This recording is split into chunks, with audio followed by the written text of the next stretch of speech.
एक गांव में कुंदन नाम का एक गरीब लड़का अपनी पत्नी और बेटी राधा के साथ रहता था। कुंदन हमेशा से गरीब नहीं था। उसके पिता धनी व्यापारी थे, लेकिन पिताजी की मृत्यु के बाद कुंदन के भाई शंकर ने उसे घर से निकाल दिया था। कुंदन का भाई शंकर पढ़ा लिखा था और एक वकील था। कुंदन जब भी उससे घर लौटने की विनती करता तो शंकर उसे डरा देता। चले जाओ यहाँ से, वरना इतना मुकदमा ठोकूंगा कि नानी याद आ जाएगी। हर बार की तरह कुंदन इस बार भी निराश होकर फिर घर लौट आया। आप क्यों रोजाना अपना अपमान करवाने उस शंकर के पास जाते हैं? वो कभी हमें घर में जगह नहीं देगा। कठोर ठंड में कुंदन सुबह सुबह लकड़ियां काटने जंगल जाता था। उसकी सेहत दिन पर दिन खराब होती गई और आखिरकार एक दिन वो खटिया से उठ ही नहीं पाया। कुंदन की गरीबी ने कुंदन की जान ले ली। अब कुंदन की जगह उसकी पत्नी लकड़ियां काटने जाने लगी। फिर एक दिन वो भी बीमार पड़ गई। राधा को इस बात का डर सताने लगा कि कहीं पिताजी की तरह उसकी माँ भी उसका साथ छोड़कर चली न जाए। अगर उसकी माँ नहीं रही तो फिर दुनिया में उसका कोई भी नहीं रहेगा।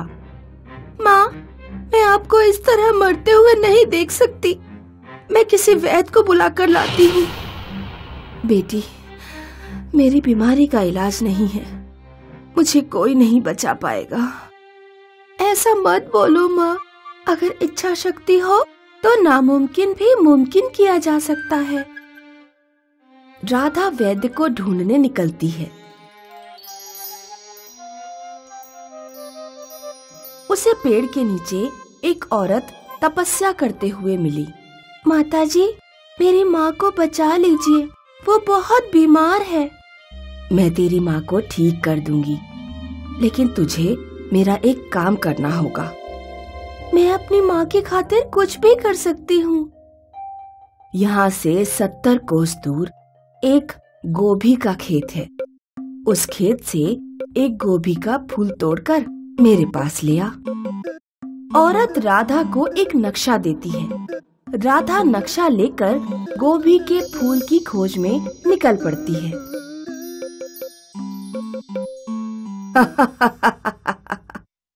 ये लड़की कितनी भोली और बेवकूफ है। इसे क्या पता कि मैंने इससे जादुई गोभी का फूल मंगाया है।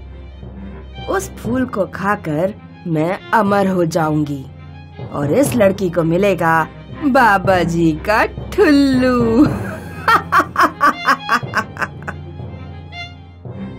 राधा गोभी के फूल की तलाश में आगे बढ़ती जा रही थी।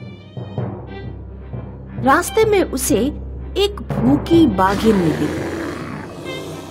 आज बहुत दिनों बाद कोई अच्छा शिकार मिला है।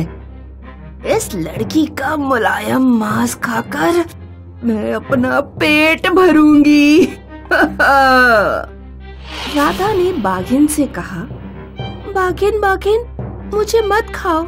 मेरे पिता मर चुके हैं और माँ मरण शैया पर पड़ी है। मेरे अलावा मेरी माँ का ख्याल रखने वाला कोई नहीं है। बाघिन को दया आ जाती है और वो राधा को छोड़ देती है। जंगल पार करके राधा रेगिस्तान में पहुंची। तेज धूप में उसका गला सूख गया। राधा ने धरती से पानी की प्रार्थना की। धरती धरती, थोड़ा पानी दे दो। मेरे पिता मर चुके हैं और मेरी माँ मरण शैया पर पड़ी है। मेरे अलावा मेरी माँ का ख्याल रखने वाला कोई नहीं है। धरती में गड्ढा हो जाता है और गड्ढे में पानी भर जाता है। राधा खूब इच्छा भरकर पानी पीती है। रेगिस्तान पार करके राधा गोभी के खेत तक पहुंच गई, लेकिन खेत से गोभी का एक भी फूल तोड़ना आसान नहीं था, क्योंकि हर गोभी के फूल पर एक काला नाग लिपटा हुआ था। राधा जिस फूल को तोड़ने के लिए भी हाथ बढ़ाती, उस फूल का नाक हुक्कार मारता। सांप सांप मुझे मत डसो, मेरे पिता मर चुके हैं और माँ मरण शैया पर है। मेरे अलावा मेरी माँ का ख्याल रखने वाला कोई नहीं है। तभी पीछे से एक लड़के की आवाज आती है। इस खेत में तुम्हारी दुआओं का असर नहीं होगा। क्यों? मैं इस खेत का मालिक हूँ। ये खेत श्रापित है, इसलिए तुम तो क्या, मैं भी अपने खेत से गोभी का एक फूल भी नहीं तोड़ सकता। हर एक गोभी के फूल में इतनी शक्ति है कि अगर इंसान एक बार खा ले तो जिंदगी भर बीमार ना पड़े। श्राप तोड़ने का कोई तो तरीका होगा। हाँ है। अगर मेरी शादी सिर्फ एक हाथ वाली किसी लड़की से हो जाए तो ये खेत श्राप से मुक्त हो जाएगा। क्या तुम्हारे पास चाकू है? तुम चाकू का क्या करोगी? तुम मुझे अपना चाकू दो। राधा लड़के से चाकू लेती है और अपना एक हाथ काट देती है। क्या तुम पागल हो? ये तुमने क्या किया? मेरे पास और कोई दूसरा विकल्प नहीं है। तुम मुझसे विवाह कर सकते हो। मुझे हर हाल में गोभी का फूल चाहिए।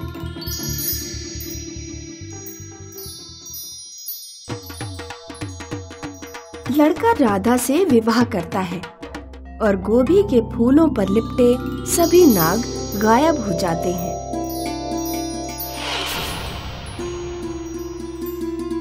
राधा एक गोभी का फूल तोड़ लेती है।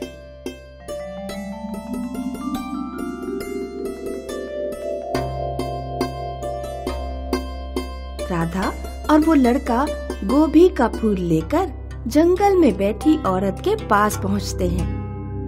राधा वो फूल औरत के हाथों में दे देती है। चल निकल ले यहाँ से। इस फूल को खाकर मैं अमर हो जाऊंगी। फिर मुझे किसी भी तरह बीमार करने का कोई तरीका नहीं। ये आप क्या कह रही हैं? आपने कहा था कि आप मेरी माँ को ठीक करेंगी। तू कितनी बुद्धू है। मैंने कहा और तूने विश्वास भी कर लिया। लड़के ने औरत के हाथ से गोभी का फूल छीन लिया और राधा की तरफ फेंक दिया। राधा, तुम इस फूल को लेकर अपनी माँ के पास जाओ। मैं इस औरत को संभालता हूँ। राधा गोभी का फूल लेकर अपने घर की तरफ दौड़ी।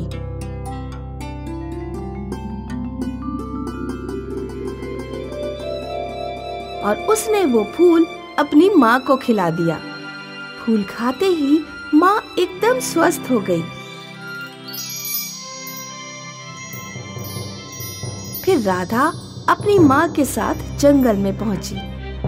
औरत लड़के के पेट में चाकू घुसाने ही वाली थी कि तभी राधा और राधा की माँ ने उस औरत के हाथ पकड़ लिए और उसे एक पेड़ से बांध दिया। इस औरत को हमें मार देना चाहिए। नहीं, इसे ऐसे ही छोड़ दो। हमें किसी की हत्या का अधिकार नहीं है। राधा अपने पति और माँ के साथ अपने घर लौट जाती है।